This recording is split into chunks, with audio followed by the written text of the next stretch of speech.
Hi, my name's Kelly Nickless, and together with Sarah Moore, we have designed an information session to help you navigate your way through your philosophy towards superhero play and building emotional intelligence in early childhood. As educators, you appreciate the importance of building emotional intelligence in children we work with, and superhero play is just one vehicle which children can choose to channel exploring and making sense of their emotions. The reason we've chosen this topic is because it's so prevalent in children's world. As a leader in early education, and I'm not just referring to directors or owners of early education centres, I'm referring to leaders of children, we all need to be aware of the meaning we attach to superheroes and the roles they play with our daily lives. Think back for a moment which superhero stories played out in your childhood. What meaning did you attach to them, either positive or negative? Think about how they made you feel, what you remember seeing about them, and what kind of conversations your superheroes had with you. Why do we need to learn this information? Well, without the self-awareness of the power we hold as early educators, we can blindly misuse our power. We need to use those powers for good, not evil. And we may laugh at this, but I ask that you think about it for a minute. You could either choose to embrace superhero play or ban it, and they both hold very differing implications. That's what this presentation is all about. You hold the power to influence the lives of children in so many ways, and if you were to only take one thing from this presentation, it needs to be the appreciation of just how much power you hold in each and every child. So we have designed this session to be able to offer some really practical reflective activities that services can work through as a team, possibly at a staff meeting. And the broad aims of this critical reflection is to identify how superhero play is affecting your early childhood programs and to adopt a clearer philosophy towards superhero play that works for your early childhood service. So right now, I'm going to talk you through a conversation that I overheard with some children. Starts like this. You've got to be careful up this end because that other teacher is here and she always tries to stop us playing. It's a secret, okay? You can't let them see you. And the other little boy says, well, what about Mrs. Woods? She lets us play. Nah, you can't. It's a secret. They'll never know. They don't even know anything about kids. My dad does. He's so strong, and he tackles me all the time because I'm strong too. He knows how to play. The other little boy replies, oh, can I come to your place? Nah, only Jack can come. So my question for you is, how much focused attention do you give to listening in to children's conversations? My next question is, how is superhero play, either positive or negative, affecting your services program? And I want you to ask yourself and discuss this very specifically and measurably in a non-biased fashion. We need to move away from generalized, all-encompassing statements like he always or all the children here. Then brainstorm in pairs the advantages and disadvantages of banning superhero play, and then later we'll look at the advantages and disadvantages of embracing superhero play. So if we were to start with banning superhero play, and I'm certainly not saying that this is inappropriate or the correct thing to do, because all services have so many different variables that impact on these decisions that we make every day. However, I just want you to think about possibly now, if you were to ban superhero play in your service, what would the advantages look like?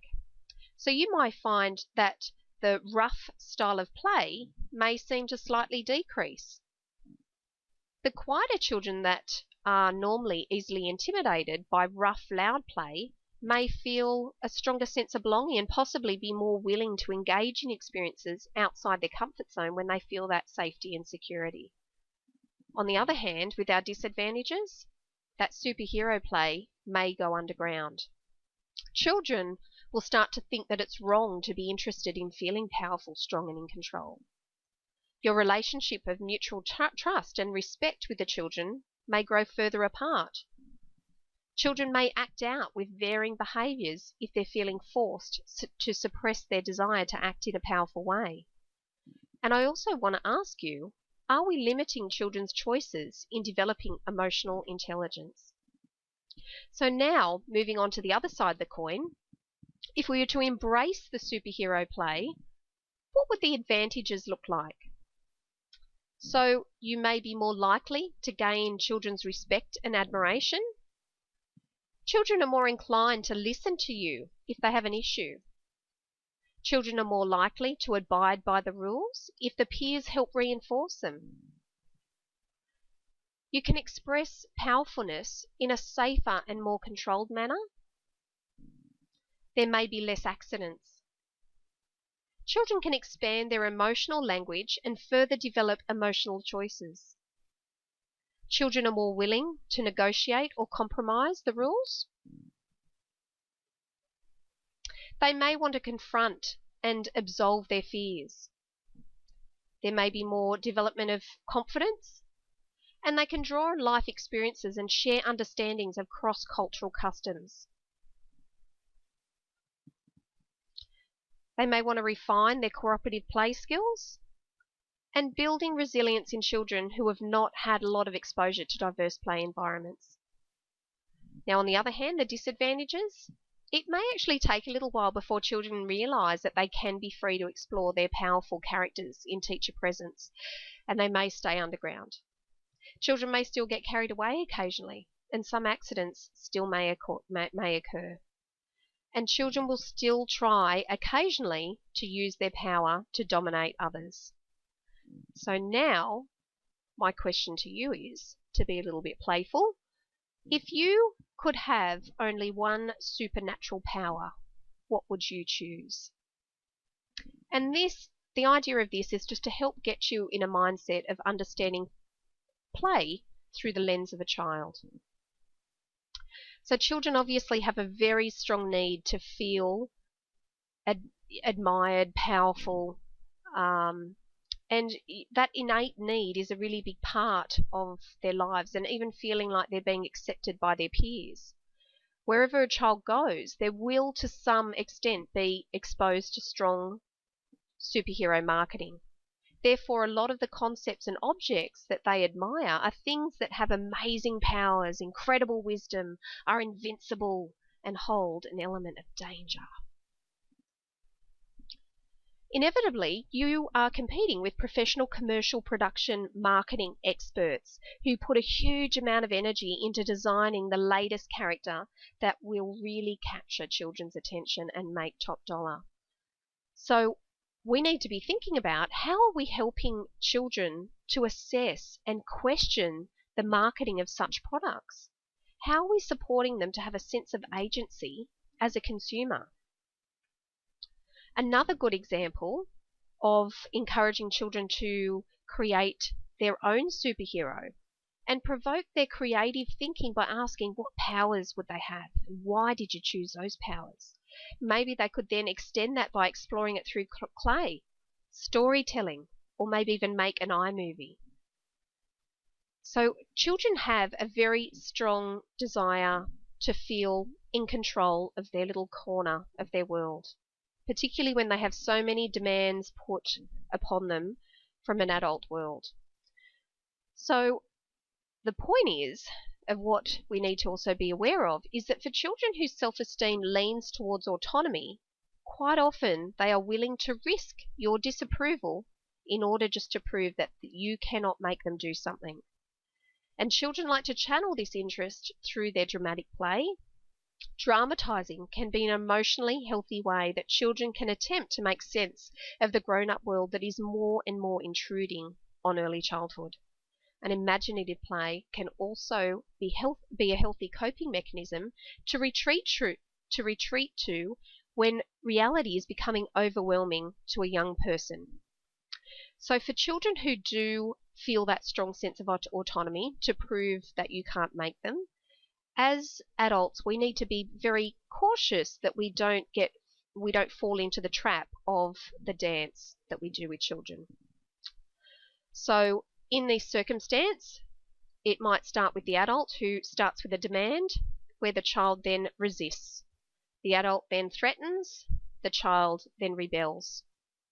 The adult then punishes, and the child retaliates, and so on and so on.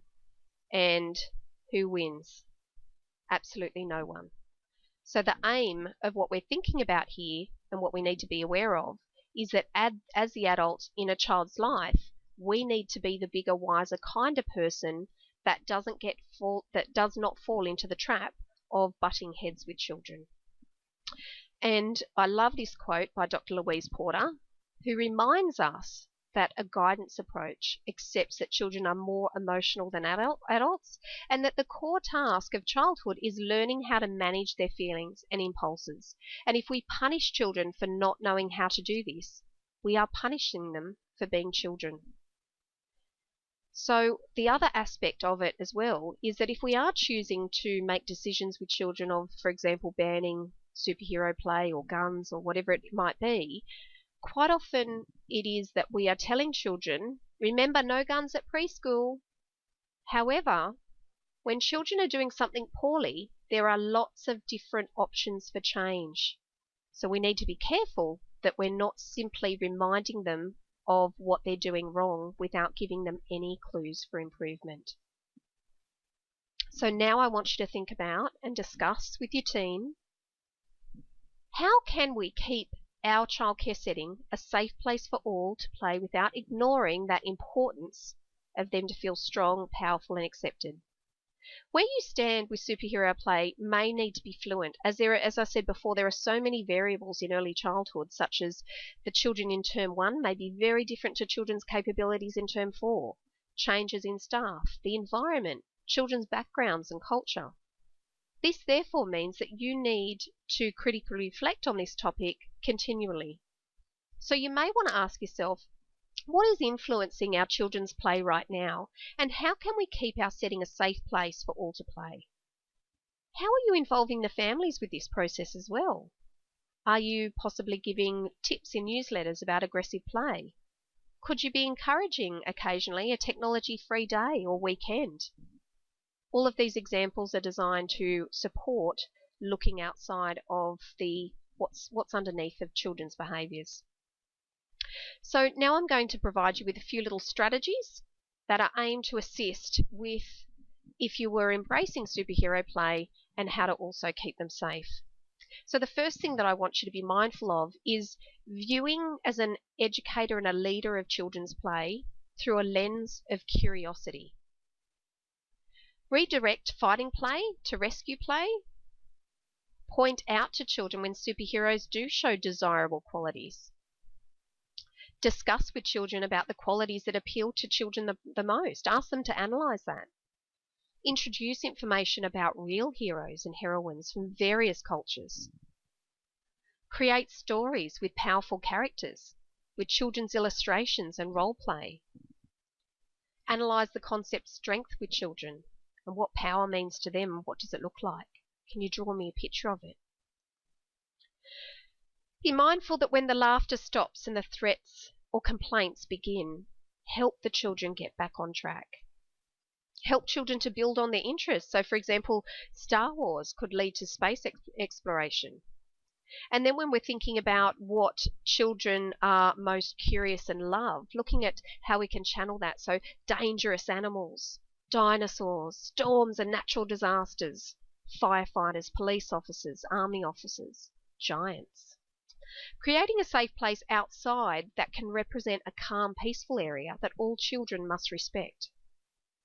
And finally, having the ability to involve the children to help reinforce the consequences when the rules have been broken. It's so much more powerful and effective when we involve the children as partners through this process, because they don't want to lose that feeling of being accepted. So when all children are on board, it is so much more helpful. So now I want to leave you with the last key message to take home, to really think about what are we giving children and what are we taking away by making the decisions that we do. And I'll leave you with that, and hopefully this information has been valuable to your service.